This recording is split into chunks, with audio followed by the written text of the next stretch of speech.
Anne Frank एनलीज मेरी Anne Frank एक German Dutch यहूदी लड़की थीं, जिन्होंने द्वितीय विश्व युद्ध के दौरान नाजी कब्जे वाले एम्स्टर्डम में अपने परिवार और 4 अन्य लोगों के साथ 2 साल से अधिक समय तक छिपते हुए एक डायरी लिखी थी। उनका जन्म 12 जून 1929 को फ्रैंकफर्ट, जर्मनी में हुआ था और उनकी मृत्यु संभवतः फरवरी या मार्च 1945 में बर्गेन-बेल्सन एकाग्रता शिविर में हुई थी। एनी की डायरी, जिसे मूल रूप से डच में हेट आर्चटेरहिस द सीक्रेट एनेक्स के नाम से प्रकाशित किया गया था, प्रलय के सबसे प्रसिद्ध और मार्मिक खातों में से एक बन गई है। यह एक युवा लड़की की नज़र से नाजी शासन के अत्याचारों और यहूदी लोगों के दुख को दर्शाती है। छिपने का जीवन। 1933 में नाजियों के सत्ता में आने के बाद फ्रैंक परिवार उत्पीड़न से बचने के लिए एम्स्टर्डम चला गया। हालांकि 1940 में नीदरलैंड पर भी जर्मनी का कब्जा हो गया और यहूदियों पर प्रतिबंध और अत्याचार बढ़ने लगे। जुलाई 1942 में एनी की बड़ी बहन मार्गोट को नाजियों द्वारा लेबर कैंप में भेजे जाने का बुलावा मिलने के बाद फ्रैंक परिवार ने छिपने का फैसला किया। वे ओटो फ्रैंक की कंपनी के कार्यालय भवन के पीछे स्थित एक गुप्त अनुलग्नक सीक्रेट एनेक्स में छिप गए। उनके साथ हरमन वैन डैन, उनकी पत्नी पेट्रोनेला और उनका 16 वर्षीय बेटा पीटर भी शामिल हो गए। कुछ महीनों बाद 8वें व्यक्ति के रूप में फ्रिट्ज डसेल नामक एक दंत चिकित्सक भी उनके साथ जुड़ गए। अनुलग्नक में 8 लोग बाहरी दुनिया से पूरी तरह से कटे हुए थे। उन्हें लगातार शांत रहना पड़ता था ताकि नीचे कार्यालय में काम करने वाले लोगों को उनकी उपस्थिति का पता न चले। सीमित स्थान, भोजन की कमी और पकड़े जाने का लगातार डर उनके दैनिक जीवन का हिस्सा बन गया था। डायरी। अपने 13वें जन्मदिन पर एनी को एक डायरी मिली जिसे उन्होंने किट्टी नाम दिया। डायरी उनके लिए एक विश्वासपात्र बन गई जिसमें उन्होंने अपनी भावनाओं, विचारों, आशाओं और डर को लिखा। उन्होंने अपनी किशोरावस्था के अनुभवों, अनुलग्नक में रहने की कठिनाइयों, अन्य निवासियों के साथ अपने संबंधों और बाहरी दुनिया के लिए अपनी तीव्र लालसा के बारे में विस्तार से लिखा। एनी एक प्रतिभाशाली और बुद्धिमान लेखिका थीं। उनकी डायरी उनकी गहरी सोच, मानवीय स्वभाव की उनकी समझ और विपरीत परिस्थितियों में भी उनकी अटूट आशा को दर्शाती है। वह एक लेखिका बनने का सपना देखती थीं और मानती थीं कि उनकी डायरी एक दिन प्रकाशित होगी। गिरफ्तारी और मृत्यु। 4 अगस्त 1944 को अज्ञात मुखबिरों द्वारा नाजियों को सूचित किए जाने के बाद गेस्टापो ने अनुलग्नक पर छापा मारा और सभी 8 लोगों को गिरफ्तार कर लिया। उन्हें वेस्टरबोर्ग के एक ट्रांजिट कैंप में ले जाया गया और फिर ऑशविट्ज बिर्केनौ के एकाग्रता शिविर में भेज दिया गया। ऑशविट्ज में महिलाओं और पुरुषों को अलग कर दिया गया। अक्टूबर 1944 में एनी और मार्गोट को बर्गेन-बेल्सन के एकाग्रता शिविर में स्थानांतरित कर दिया गया। शिविर में भयानक परिस्थितियां थीं, भोजन और स्वच्छता की कमी थी और बीमारियां तेजी से फैल रही थीं। फरवरी या मार्च 1945 में टाइफस की महामारी के दौरान मार्गोट और फिर एनी की मृत्यु हो गई। उनकी मृत्यु शिविर की मुक्ति से कुछ ही सप्ताह पहले हुई थी। एनी के परिवार में केवल उनके पिता ओटो फ्रैंक युद्ध से बच पाए। एम्स्टर्डम लौटने के बाद उन्हें मीप गीस और बेप वोस्क्विल द्वारा एनी की डायरी। एक युवा लड़की की डायरी। परिचय। एक युवा लड़की की डायरी एनी फ्रैंक द्वारा लिखित एक असाधारण और मार्मिक संस्मरण है जो द्वितीय विश्व युद्ध के दौरान नाजी कब्जे वाले एम्स्टर्डम में 2 साल से अधिक समय तक अपने परिवार और 4 अन्य लोगों के साथ एक गुप्त अनुलग्नक में छिपते हुए एक युवा लड़की के अनुभवों का अंतरंग और शक्तिशाली विवरण प्रस्तुत करती है। 12 जून 1942 से 1 अगस्त 1944 तक लिखी गई यह डायरी 13 वर्षीय एनी फ्रैंक की आंखों से दुनिया को देखने का एक अनूठा अवसर प्रदान करती है, जो अपनी किशोरावस्था की चुनौतियों, आशाओं और सपनों का सामना कर रही है, जबकि वह लगातार पकड़े जाने के डर के साए में जी रही है। अपनी 13वें जन्मदिन पर प्राप्त हुई अपनी प्रिय डायरी, जिसे वह किट्टी कहती है, एनी के लिए एक विश्वासपात्र और अपनी भावनाओं और विचारों को व्यक्त करने का एकमात्र माध्यम बन जाती है। डायरी के पन्नों में वह अपनी बढ़ती हुई समझ, अपने बदलते रिश्तों, अनुलग्नक में रहने की कठिनाइयों और बाहरी दुनिया के लिए अपनी तीव्र लालसा को ईमानदारी और स्पष्टता से बयान करती है। एनी की जीवंत लेखन शैली, उसकी बुद्धि और मानवीय स्वभाव की गहरी समझ, विपरीत परिस्थितियों में भी उसकी अटूट आशा के साथ मिलकर इस डायरी को एक असाधारण रूप से प्रभावशाली और स्थायी साहित्यिक कृति बनाती है। यह पुस्तक न केवल एक युवा लड़की के व्यक्तिगत संघर्षों और आकांक्षाओं का एक मार्मिक चित्र प्रस्तुत करती है, बल्कि यह प्रलय के दौरान यहूदी लोगों द्वारा सही गई अकल्पनीय पीड़ा और अमानवीयता का भी एक महत्वपूर्ण ऐतिहासिक दस्तावेज है। एनी के शब्द नाजी शासन के अत्याचारों और स्वतंत्रता के मूल्य की एक शक्तिशाली गवाही हैं।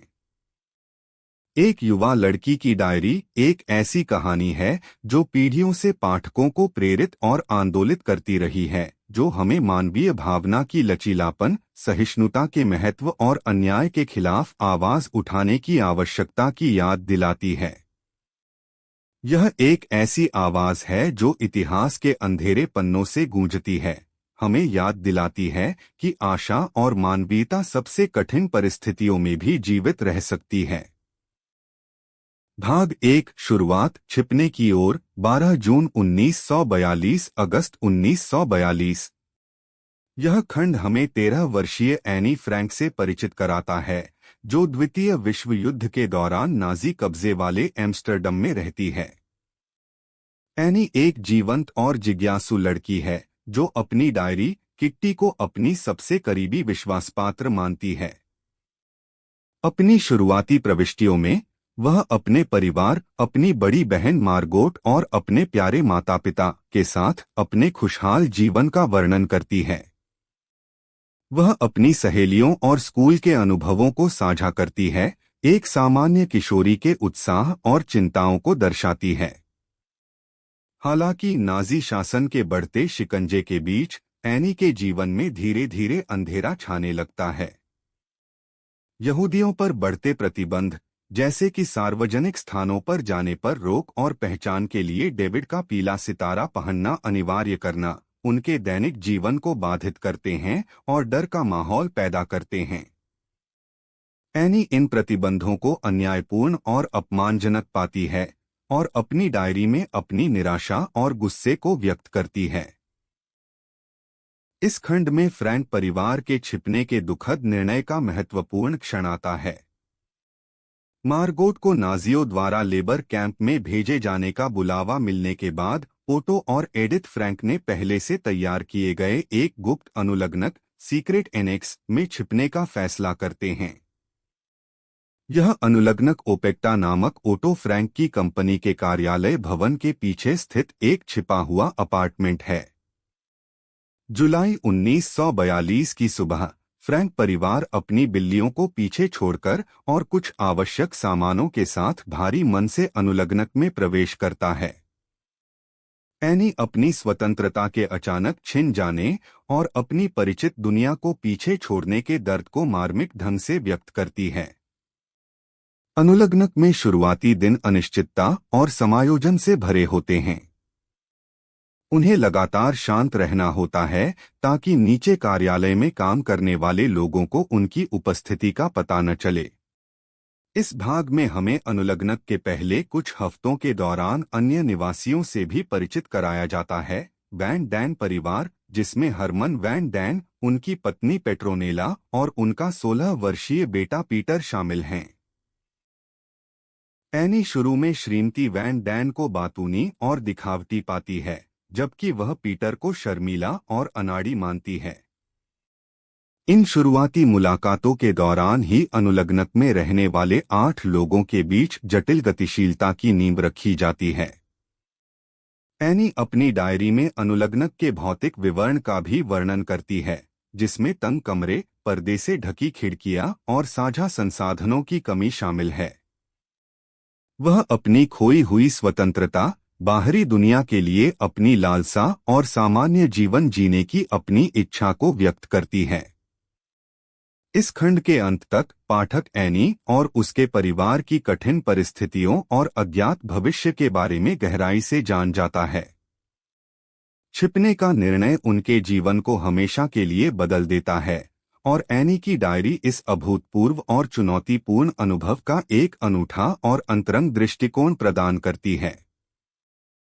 भाग 2, बसना और शुरुआती चुनौतियां। सितंबर 1942 दिसंबर 1942। अनुलग्नक में कुछ हफ्ते बिताने के बाद फ्रैंक और वैन डैन परिवार धीरे धीरे अपनी नई सीमित वास्तविकता में बसने लगते हैं। यह खंड उनके दैनिक जीवन की दिनचर्या, चुनौतियों और आपस में बढ़ते तनावों पर केंद्रित है। एनी हमें अनुलग्नक के अंदर के जीवन का विस्तृत विवरण देती है, जिसमें भोजन की कमी, शोर न करने के निरंतर नियम और गोपनीयता की कमी शामिल है।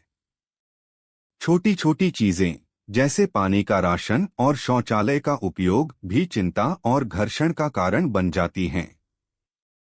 एनी अपनी डायरी में अनुलग्नक के विभिन्न कमरों और उनके निवासियों के बीच साझा किए गए स्थानों का वर्णन करती है। पर्दे हमेशा खींचे रहते हैं, जिससे बाहरी दुनिया से उनका संपर्क पूरी तरह से कट जाता है। खिड़की से झांकने की छोटी छोटी हरकतें भी पकड़े जाने के डर से भरी होती हैं।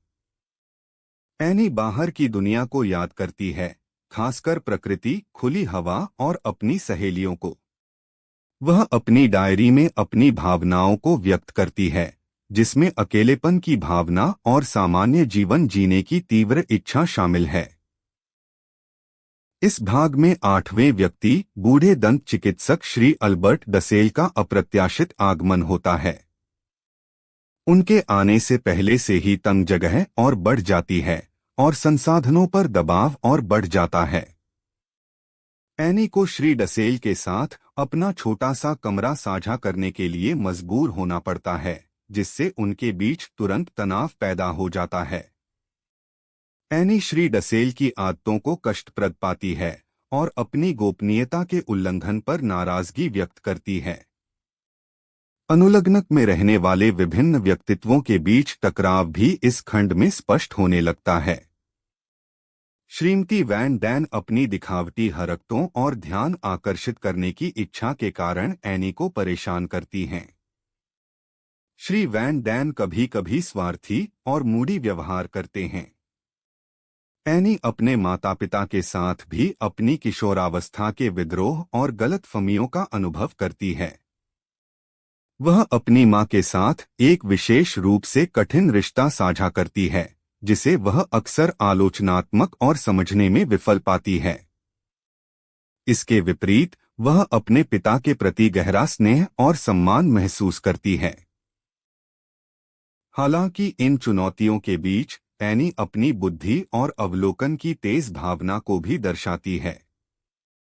वह अनुलग्नक में रहने वाले वयस्कों के व्यवहार और बातचीत का बारीकी से विश्लेषण करती है, उनकी कमजोरियों और विरोधाभासों को पहचानती है।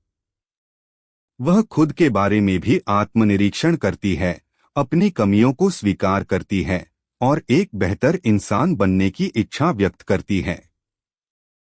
दिसंबर 1942 के अंत तक अनुलग्नक में जीवन एक कठोर वास्तविकता बन चुका है। बाहरी दुनिया से कट ऑफ, लगातार पकड़े जाने के डर और आपस में बढ़ते तनाव के बावजूद वे जीवित रहने के लिए एक साथ रहने का प्रयास करते हैं। एनी की डायरी इस मुश्किल समय में भी उसकी आशा, जिज्ञासा और मानवीय भावना की अटूट शक्ति का प्रमाण बनी रहती है। भाग 3, तंग क्वार्टरों और व्यक्तिगत विकास में नेविगेट करना। जनवरी 1943, जून 1943। 1943 के पहले 6 महीने सीक्रेट एनेक्स में रहने वालों के लिए और अधिक चुनौतियों और व्यक्तिगत विकास के क्षणों को लेकर आते हैं। तंग जगहें और बाहरी दुनिया से पूर्ण अलगाव का दबाव बढ़ता रहता है, जिससे निवासियों के बीच तनाव और बढ़ जाता है। भोजन की आपूर्ति कम होने लगती है, जिससे भूख और निराशा आम हो जाती है। एनी अपनी डायरी में लगातार डर और अनिश्चितता के माहौल का वर्णन करती है, लेकिन साथ ही जीवित रहने की उनकी दृढ़ इच्छा शक्ति का भी उल्लेख करती है। इस अवधि के दौरान एनी का आंतरिक जीवन अधिक जटिल और चिंतनशील होता जाता है। वह अपनी भावनाओं, विचारों और आकांक्षाओं को गहराई से जानने लगती है। वह अकेलेपन और बाहरी दुनिया के लिए अपनी तीव्र लालसा के बारे में लिखती है। उसकी डायरी उसकी बढ़ती बौद्धिक जिज्ञासा का प्रमाण है। वह इतिहास, साहित्य और धर्म जैसे विषयों में रुचि लेती है और ज्ञान की अपनी प्यास बुझाने के लिए उत्सुक रहती है। वह एक लेखिका बनने के अपने सपने के बारे में भी लिखती है और अपनी डायरी को अपने लेखन कौशल को विकसित करने के एक तरीके के रूप में देखती है। अनुलग्नक में रहने वाले वयस्कों के साथ एनी के संबंध भी विकसित होते रहते हैं। वह अपनी मां के साथ अपने तनावपूर्ण रिश्ते को लेकर संघर्ष करती रहती है, जिसे वह अक्सर कठोर और असंवेदनशील पाती है। इसके विपरीत वह अपने पिता के साथ एक मजबूत और आरामदायक बंधन साझा करती है, जो उसे सहारा और समझ प्रदान करते हैं। वैन डैन परिवार के साथ उसके संबंध अधिक जटिल हो जाते हैं। श्रीमती वैन डैन की दिखावटी आदतें और लगातार ध्यान आकर्षित करने की इच्छा एनी को परेशान करती रहती है, जबकि श्री वैन डैन के मूडी स्वभाव से माहौल तनावपूर्ण बना रहता है। हालांकि इस अवधि का एक महत्वपूर्ण विकास पीटर वैन डैन के साथ एनी का बढ़ता हुआ रिश्ता है। शुरुआत में वह पीटर को शर्मीला और अनाड़ी मानती थी, लेकिन धीरे धीरे वह उसकी शांत और संवेदनशील प्रकृति को जानने लगती है। वे एक दूसरे के साथ अपने अकेलेपन और अनुलग्नक में रहने की कठिनाइयों के बारे में बात करते हुए समय बिताते हैं। उनकी बातचीत से उनके बीच एक विशेष बंधन विकसित होता है, जो एनी को भावनात्मक समर्थन और समझ प्रदान करता है। पीटर के प्रति एनी की भावनाएं धीरे धीरे रोमांटिक आकर्षण में बदलने लगती हैं, और वह अपनी डायरी में अपनी बढ़ती भावनाओं के बारे में खुलकर लिखती है। जून 1943 तक एनी एक युवा लड़की से एक अधिक परिपक्व और आत्मजागरूक किशोरी में बदल गई है। अनुलग्नक में रहने की कठिनाइयों ने उसे जल्दी बड़ा कर दिया है और वह मानवीय स्वभाव की जटिलताओं और जीवन के अर्थ के बारे में गहराई से सोचने लगी है। उसकी डायरी न केवल उसके अनुभवों का एक रिकॉर्ड है, बल्कि उसकी आंतरिक यात्रा और व्यक्तिगत विकास का भी एक मार्मिक चित्रण है। विपरीत परिस्थितियों में भी उसकी आशा और मानवीयता में उसका अटूट विश्वास चमकता रहता है। भाग 4 युद्धकाल में आशा और भय, जुलाई 1943 दिसंबर 1943। 1943 के दूसरे भाग में सीक्रेट एनेक्स में रहने वालों का जीवन बाहरी दुनिया में युद्ध की प्रगति और उनके पकड़े जाने के लगातार डर से गहराई से प्रभावित होता है। मित्र देशों की सेनाओं की प्रगति की खबरें अनुलग्नक में आशा की किरण जगाती हैं और वे मुक्ति के दिन का बेसब्री से इंतजार करते हैं। रेडियो उनका बाहरी दुनिया से एकमात्र संपर्क है और वे युद्ध की नवीनतम घटनाओं को जानने के लिए उत्सुकता से सुनते हैं। एनी अपनी डायरी में मित्र देशों की जीत की उम्मीद और नाजी शासन के अंत की अपनी तीव्र इच्छा को व्यक्त करती है। हालांकि आशा के साथ साथ पकड़े जाने का निरंतर भय भी बना रहता है। उन्हें हर समय अत्यधिक सावधानी बरतनी पड़ती है ताकि नीचे कार्यालय में काम करने वाले लोगों को या पड़ोसियों को उनकी उपस्थिति का पता न चले। छोटी सी गलती भी उनके खुलासे और संभावित विनाश का कारण बन सकती है। एनी अपनी डायरी में इस लगातार तनाव और चिंता का वर्णन करती है, जो उनके दैनिक जीवन का एक अभिन्न हिस्सा बन गया है। बाहरी शोर या असामान्य गतिविधि उन्हें डर से भर देती है।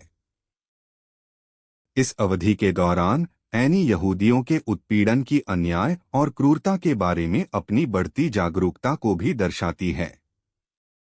वह अपनी डायरी में नाजी शासन द्वारा किए जा रहे अत्याचारों पर अपनी निराशा और गुस्से को व्यक्त करती है। वह उन अनगिनत निर्दोष लोगों के लिए गहरी सहानुभूति महसूस करती है जो पीड़ित हैं और मारे जा रहे हैं।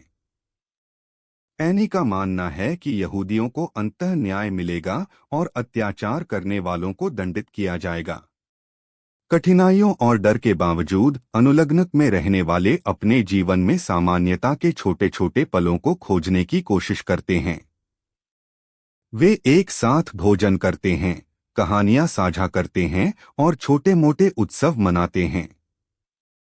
एनी अपनी डायरी में जन्मदिन, क्रिसमस और अन्य विशेष अवसरों का वर्णन करती है जो उन्हें अपनी पिछली जिंदगी की याद दिलाते हैं और उन्हें भविष्य के लिए आशा प्रदान करते हैं। पीटर वैन डैन के साथ एनी का रिश्ता गहरा होता रहता है और वे अक्सर एक दूसरे के साथ समय बिताते हैं, अपनी भावनाओं और विचारों को साझा करते हैं। पीटर एनी के लिए एक महत्वपूर्ण भावनात्मक सहारा बन जाता है और वह अपनी डायरी में उसके प्रति अपनी बढ़ती स्नेह और आकर्षण के बारे में खुलकर लिखती है। दिसंबर 1943 के अंत तक अनुलग्नक में रहने वाले एक लंबे और कठिन समय से गुजर चुके हैं।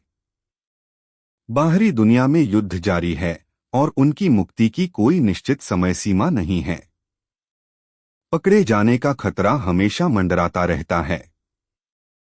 हालांकि इन विपरीत परिस्थितियों में भी एनी की आत्मा अटूट बनी रहती है।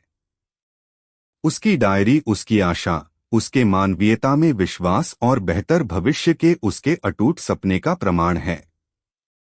वह एक लेखिका बनने की अपनी महत्वाकांक्षा को बनाए रखती है और अपनी डायरी को अपने विचारों और भावनाओं को व्यक्त करने के एक महत्वपूर्ण माध्यम के रूप में देखती है।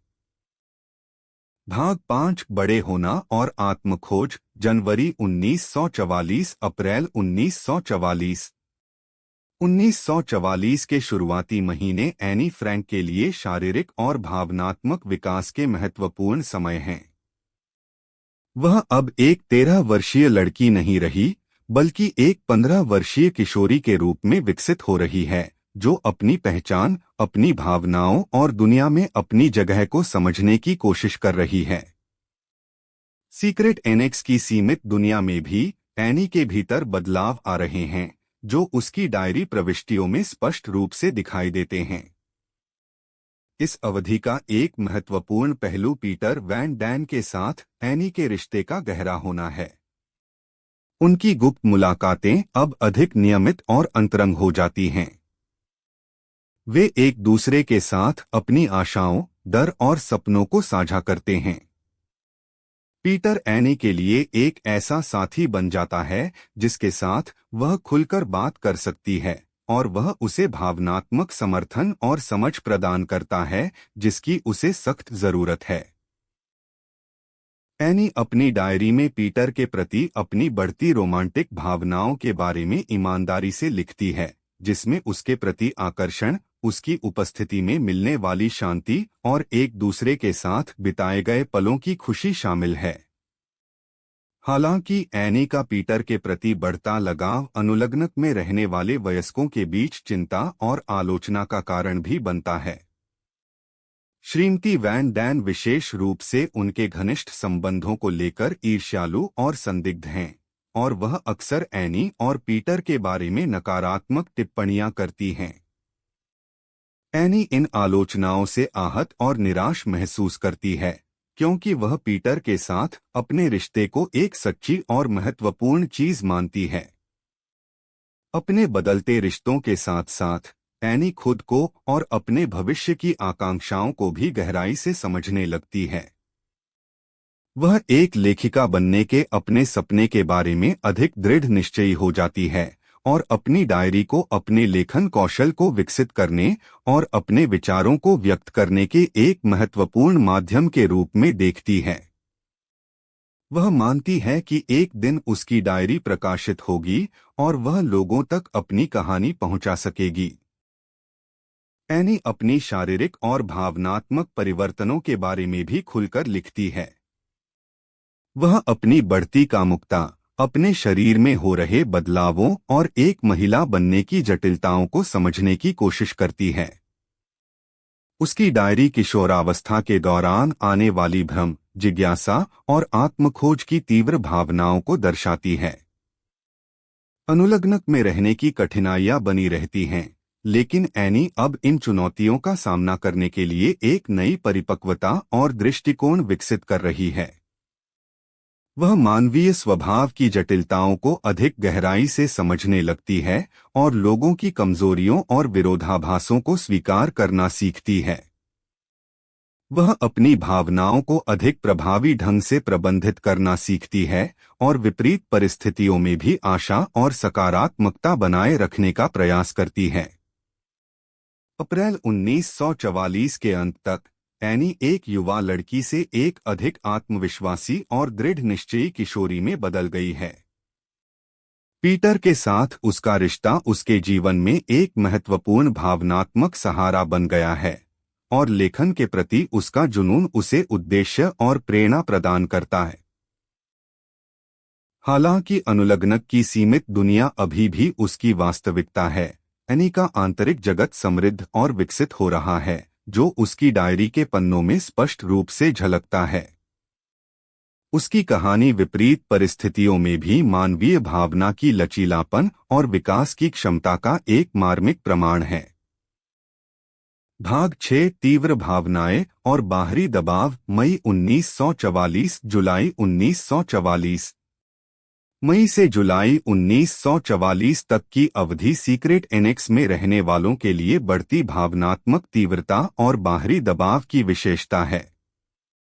मित्र देशों की सेनाओं की प्रगति की खबरें आशा की किरण जगाती हैं, लेकिन साथ ही पकड़े जाने का डर भी पहले से कहीं अधिक गहरा हो जाता है।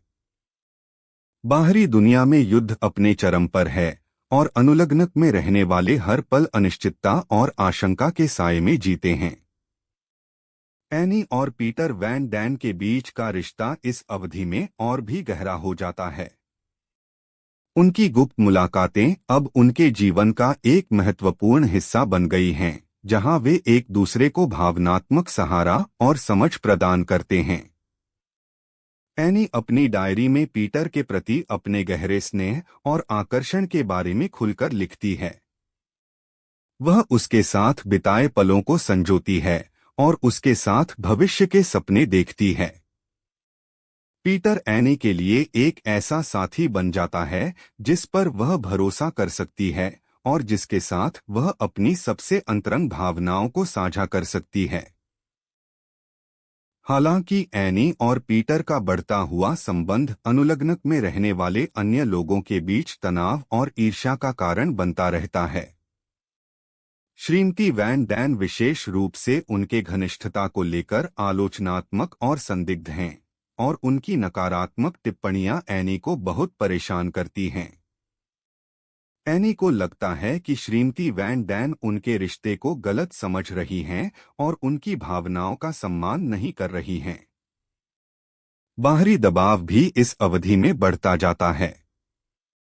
अनुलग्नक में रहने वाले लगातार शांत रहने और कोई भी ऐसा काम न करने के लिए मजबूर होते हैं जिससे उनकी उपस्थिति का पता चल सके। दिन के दौरान वे फुसफुसाते हुए बात करते हैं और बहुत कम चलते फिरते हैं। रातें डर और आशंका से भरी होती हैं, क्योंकि उन्हें हवाई हमलों और संभावित खोज का खतरा बना रहता है। एनी अपनी डायरी में इस लगातार तनाव और चिंता का वर्णन करती है, जो उनके मानसिक और भावनात्मक स्वास्थ्य पर भारी पड़ता है। भोजन की आपूर्ति भी लगातार कम होती जाती है, जिससे भूख और निराशा बढ़ती है। वे बचे हुए राशन को साझा करने और किसी तरह जीवित रहने के लिए संघर्ष करते हैं। छोटी छोटी असुविधाएं भी बड़ी चिंताओं का कारण बन जाती हैं और अनुलग्नक में रहने वालों के बीच धैर्य की कमी होने लगती है। इन कठिन परिस्थितियों के बावजूद एनी अपनी डायरी में अपनी आशा और मानवीयता में अपने अटूट विश्वास को बनाए रखती है। वह मानती है कि अंततः न्याय होगा और युद्ध समाप्त हो जाएगा। वह एक लेखिका बनने के अपने सपने को भी नहीं छोड़ती है और अपनी डायरी में अपने विचारों और भावनाओं को व्यक्त करना जारी रखती है। उसकी डायरी उसके भीतर की शक्ति और विपरीत परिस्थितियों में भी सकारात्मक दृष्टिकोण बनाए रखने की उसकी क्षमता का प्रमाण है। जुलाई 1944 के अंत तक अनुलग्नक में रहने वाले एक महत्वपूर्ण मोड़ पर पहुंच चुके हैं। बाहरी दुनिया में युद्ध निर्णायक चरण में प्रवेश कर रहा है, लेकिन उनकी अपनी स्थिति अभी भी अत्यंत अनिश्चित है। पकड़े जाने का खतरा हमेशा मंडराता रहता है और उनके धैर्य की परीक्षा लगातार हो रही है। एनी की डायरी इस तनावपूर्ण और भावनात्मक रूप से चार्ज किए गए समय का एक मार्मिक और अंतरंग विवरण प्रदान करती है, जिसमें उसकी बढ़ती परिपक्वता, पीटर के साथ उसका गहरा होता रिश्ता और बेहतर भविष्य के लिए उसकी अटूट आशा स्पष्ट रूप से दिखाई देती है। भाग 7 खोज के कगार पर। अगस्त 1944 का महीना सीक्रेट एनेक्स में रहने वालों के लिए एक भयावह और निर्णायक मोड़ साबित होता है। यह भाग डायरी की उन अंतिम प्रविष्टियों पर केंद्रित है जो अचानक और दुखद रूप से समाप्त हो जाती हैं। इन अंतिम दिनों में अनुलग्नक में तनाव और आशंका की भावना चरम पर होती है। मित्र देशों की सेनाओं की प्रगति की खबरें अभी भी उम्मीद की किरण जगाती हैं, लेकिन पकड़े जाने का डर पहले से कहीं अधिक वास्तविक और आसन्न महसूस होता है। एनी की अंतिम डायरी प्रविष्टियां बढ़ती हुई बेचैनी और अनिश्चितता की भावना को दर्शाती हैं। वह अपनी आंतरिक भावनाओं, आशाओं और आशंकाओं के बारे में लिखती है। पीटर वैन डैन के साथ उसका रिश्ता अभी भी उसके जीवन में एक महत्वपूर्ण भावनात्मक सहारा है और वे एक दूसरे के साथ भविष्य की कल्पना करते हैं, उस स्वतंत्रता की कल्पना करते हैं जिसका वे बेसब्री से इंतजार कर रहे हैं। हालांकि बाहरी दुनिया से आने वाली अफवाहें और अनुलग्नक के आसपास की बढ़ती अशांति एक अशुभ माहौल बनाती है। उन्हें लगता है कि खतरा मंडरा रहा है और हर छोटी सी आवाज या गतिविधि उन्हें डर से भर देती है। एनी अपनी डायरी में इस बढ़ते हुए तनाव और पकड़े जाने की आशंका के बारे में लिखती है। ऐसा लगता है कि जैसे वे किसी अपरिहार्य त्रासदी की ओर बढ़ रहे हैं। एनी की अंतिम प्रविष्टियां उसकी अटूट मानवीय भावना और विपरीत परिस्थितियों में भी आशा बनाए रखने की उसकी क्षमता का मार्मिक प्रमाण हैं। वह अपने लेखन के सपने को नहीं छोड़ती है और मानती है कि उसकी डायरी एक दिन महत्वपूर्ण होगी। वह अपने भीतर की शक्ति और लचीलेपन को दर्शाती है, भले ही बाहरी परिस्थितियां तेजी से निराशाजनक होती जा रही हों। 1 अगस्त 1944 को एनी फ्रैंक ने अपनी अंतिम डायरी प्रविष्टि लिखी।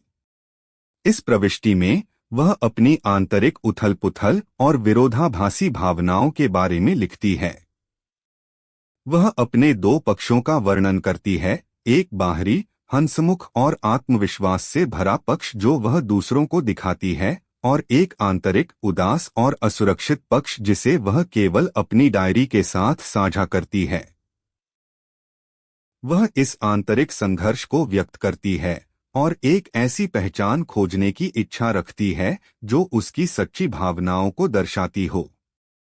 एनी की अंतिम प्रविष्टि एक मार्मिक और अधूरा नोट है जो उसकी युवावस्था, उसके सपनों और उसके सामने आने वाली भयानक त्रासदी का प्रतीक है।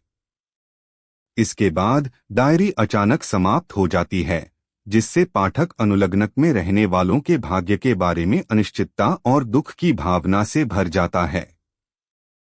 यह भाग the diary of a young girl के कथा में एक महत्वपूर्ण मोड़ का प्रतिनिधित्व करता है। यह अनुलग्नक में रहने वालों के जीवन के अंत की शुरुआत का प्रतीक है, जो उनके पकड़े जाने और एकाग्रता शिविरों में उनके दुखद भाग्य की ओर ले जाता है। एनी की अंतिम डायरी प्रविष्टियां उसकी आवाज को हमेशा के लिए संरक्षित करती हैं, उसकी आशाओं, उसके संघर्षों और उसकी मानवीय भावना की अटूट शक्ति को दर्शाती हैं, जो आने वाली भयावह घटनाओं के विपरीत एक मार्मिक विरोधाभास प्रस्तुत करती हैं। यह खंड पाठक को उस आसन्न त्रासदी की याद दिलाता है जिसने एनी फ्रैंक और उसके परिवार के जीवन को छीन लिया। भाग 8 परिणाम, खोज और निर्वासन। अगस्त 1944। अगस्त 1944 का वह भयानक दिन सीक्रेट एनेक्स में रहने वालों के लिए उनके छिपने के लंबे और तनावपूर्ण अध्याय का दुखद अंत लेकर आता है। 4 अगस्त 1944 की सुबह अज्ञात मुखबिरों द्वारा नाजियों को सूचित किए जाने के बाद गेस्टापो अधिकारी अनुलग्नक पर छापा मारते हैं। एनी फ्रैंक, उसका परिवार, मार्गोट और ओटो फ्रैंक, वैन डैन परिवार, हरमन, पेट्रोनेला और पीटर और फ्रिट्ज डसेल, कुल 8 लोग गिरफ्तार कर लिए जाते हैं। उनकी गिरफ्तारी की परिस्थितियां पूरी तरह से ज्ञात नहीं हैं, लेकिन यह माना जाता है कि किसी ने उनके ठिकाने के बारे में नाजियों को सूचित किया था। इस विश्वासघात ने उनके 2 साल से अधिक समय तक चले छिपने को अचानक और क्रूरता से समाप्त कर दिया। अनुलग्नक में प्रवेश करने वाले गेस्टापो अधिकारी उन्हें बंदी बनाते हैं और उनके कुछ निजी सामानों को जब्त कर लेते हैं, जिसमें एनी की डायरी और उसके कागजात भी शामिल हैं। हालांकि अराजकता और जल्दबाजी में एनी की डायरी का पूरा महत्व अधिकारियों द्वारा महसूस नहीं किया जाता है और कुछ पन्ने अनुलग्नक में ही छूट जाते हैं, जिन्हें बाद में मीट गीस और बेप वोस्क्विल द्वारा बचाया जाता है, जिन्होंने फ्रैंक परिवार को छिपने में मदद की थी। गिरफ्तार किए गए 8 लोगों को एम्स्टर्डम में गेस्टापो मुख्यालय ले जाया जाता है, जहां उनसे पूछताछ की जाती है। इसके बाद उन्हें वेस्टरबोर्ग के एक ट्रांजिट कैंप में ले जाया जाता है, जो नीदरलैंड में यहूदियों को पूर्वी एकाग्रता शिविरों में भेजने के लिए एक सभा स्थल के रूप में कार्य करता था। वेस्टरबोर्ग में उन्हें अन्य यहूदी बंदियों के साथ अमानवीय परिस्थितियों में रखा जाता है। सितंबर 1944 की शुरुआत में फ्रैंक परिवार और वैन डैन परिवार को ऑशविट्ज बिर्केनौ के कुख्यात एकाग्रता शिविर में ले जाया जाता है, जो पोलैंड में स्थित एक विनाश शिविर था। यह यात्रा जानवरों के डिब्बों में ठूसकर की जाती है, जिसमें भोजन और पानी की कमी होती है। ऑशविट्ज पहुंचने पर पुरुषों और महिलाओं को अलग कर दिया जाता है। ओटो फ्रैंक अपनी पत्नी और बेटियों से अलग हो जाते हैं और यह उनके लिए अपनी पत्नी को फिर कभी न देखने का आखिरी मौका होता है। ऑशविट्ज में बंदियों को कठोर परिस्थितियों, जबरन श्रम और बीमारी का सामना करना पड़ता है। उन्हें उनके नाम और पहचान छीन ली जाती है और उनकी बाहों पर पहचान संख्याएं गोद दी जाती हैं। फ्रैंक परिवार और वैन डैन परिवार के सदस्य जीवित रहने के लिए संघर्ष करते हैं, लेकिन शिविर की क्रूर वास्तविकता और लगातार मौत का खतरा उन पर भारी पड़ता है। कुछ समय बाद एनी और उसकी बहन मार्गोट को ऑशविट्ज से बर्गेन-बेल्सन के एकाग्रता शिविर में स्थानांतरित कर दिया जाता है, जो उत्तरी जर्मनी में स्थित एक और भयानक शिविर था। बर्गेन-बेल्सन में परिस्थितियां और भी खराब होती हैं, जहां भोजन की कमी, स्वच्छता की कमी और बीमारियों का प्रकोप आम है।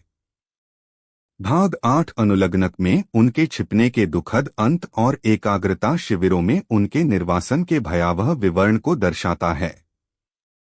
यह उनकी स्वतंत्रता, उनके परिवारों और अंततः उनके जीवन के क्रूर नुकसान की शुरुआत का प्रतीक है। यह खंड द्वितीय विश्व युद्ध के दौरान नाजियों द्वारा किए गए अमानवीय अत्याचारों और यहूदियों के व्यवस्थित विनाश की भयावह वास्तविकता की याद दिलाता है। एनी की डायरी का अचानक समाप्त होना और उसके बाद की घटनाओं का खुलासा पाठक को गहरा दुख और अन्याय की भावना से भर देता है।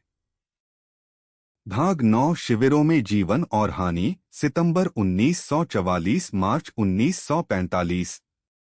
ऑशविट्ज बिर्केनौ और बाद में बर्गेन-बेल्सन के एकाग्रता शिविरों में फ्रैंक परिवार और वैन डैन परिवार के सदस्यों का अनुभव द्वितीय विश्व युद्ध के दौरान नाजी शासन की अमानवीय क्रूरता का एक मार्मिक चित्रण है।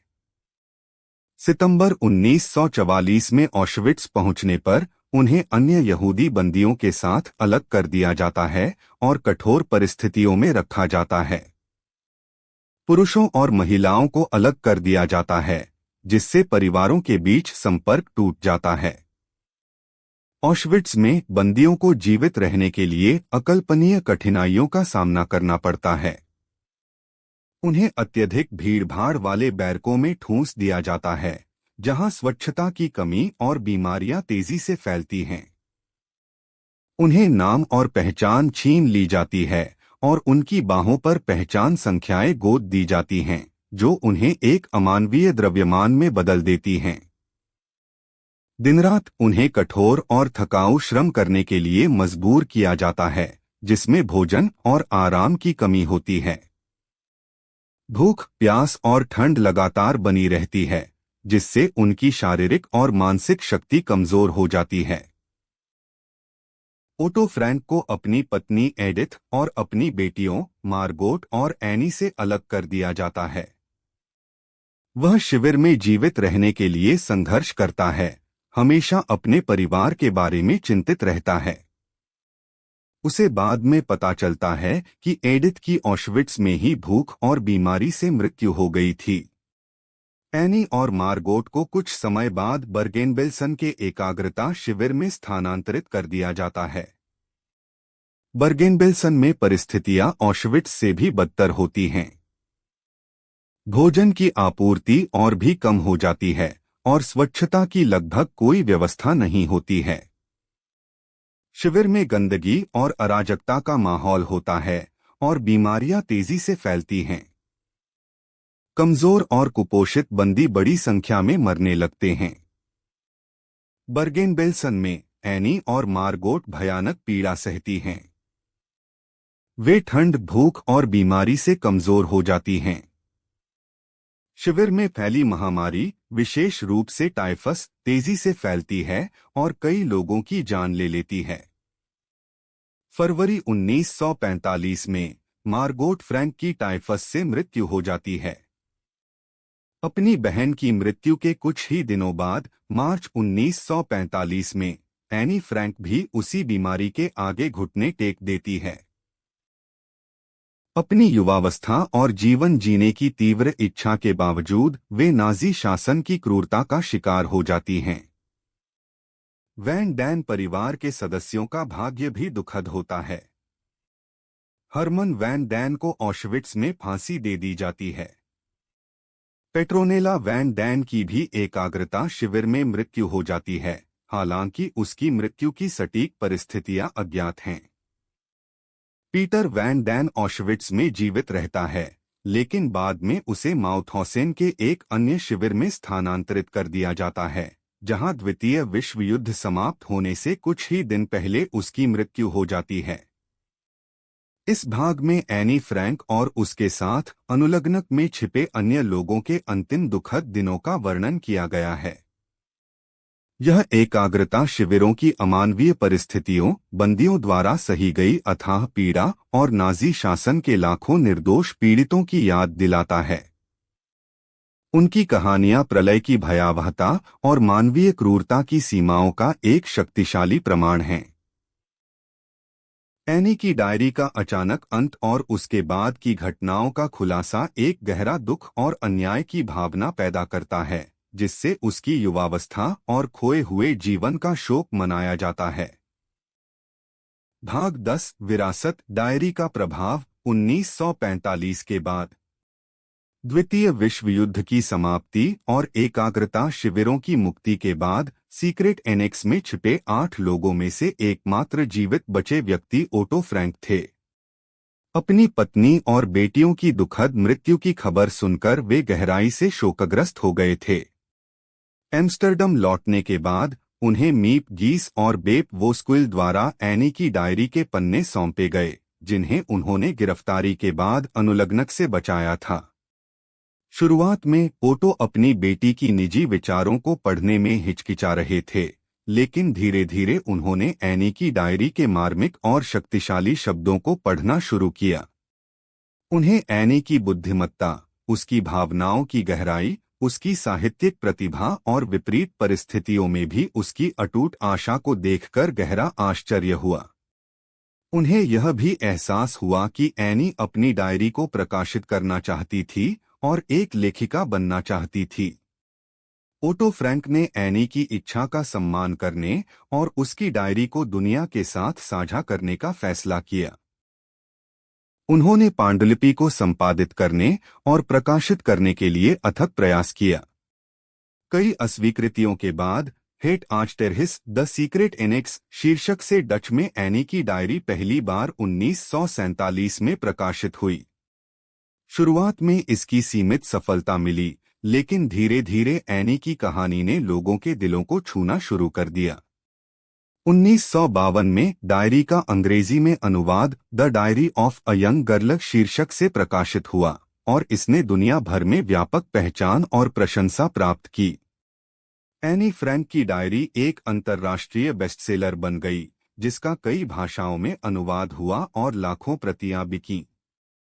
एनी की डायरी प्रलय का एक शक्तिशाली और मार्मिक व्यक्तिगत विवरण प्रदान करती है, जो नाजी शासन के अत्याचारों और यहूदी लोगों के दुख को एक युवा लड़की की नज़र से दिखाती है। एनी के शब्द उसकी आशा, उसके डर, उसके सपनों और उसकी मानवीय भावना की अटूट शक्ति को व्यक्त करते हैं। उसकी डायरी न केवल ऐतिहासिक महत्व का एक दस्तावेज है, बल्कि यह उत्पीड़न, पूर्वाग्रह और अन्याय के खिलाफ एक सार्वभौमिक गवाही भी है। एनी फ्रैंक की कहानी ने दुनिया भर के लाखों लोगों को प्रेरित किया है। वह उत्पीड़न के शिकार लोगों, विशेष रूप से बच्चों के लिए आशा और लचीलापन का प्रतीक बन गई हैं। उनकी डायरी सहिष्णुता, समझ और मानवाधिकारों के महत्व की एक शाश्वत याद दिलाती है। एनी की आवाज आज भी गूंजती है, जो हमें अतीत की भयावहता से सीखने और भविष्य में ऐसी त्रासदियों को रोकने के लिए प्रेरित करती है। एनी फ्रैंक हाउस एम्स्टर्डम में सीक्रेट एनेक्स अब एक संग्रहालय है, जो हर साल लाखों आगंतुकों को आकर्षित करता है। यह स्थान एनी और उसके परिवार की स्मृति को समर्पित है और प्रलय के पीड़ितों की याद दिलाता है। एनी फ्रैंक की डायरी और उसकी कहानी अनगिनत पुस्तकों, नाटकों, फिल्मों और कलाकृतियों को प्रेरित करती रही है, जिससे उसकी विरासत जीवित रहती है और नई पीढ़ियों तक पहुंचती है। भाग 10 एनी फ्रैंक की डायरी के स्थायी प्रभाव और उसकी कहानी की वैश्विक प्रासंगिकता पर जोर देता है। यह एक युवा लड़की के शक्तिशाली शब्दों की गवाही है, जिसने इतिहास के सबसे अंधेरे अध्यायों में से एक पर प्रकाश डाला और दुनिया को बेहतर बनाने के लिए प्रेरित किया। एनी फ्रैंक की विरासत आज भी जीवित है, जो हमें याद दिलाती है कि मानवीय भावना अत्याचार से भी अधिक मजबूत हो सकती है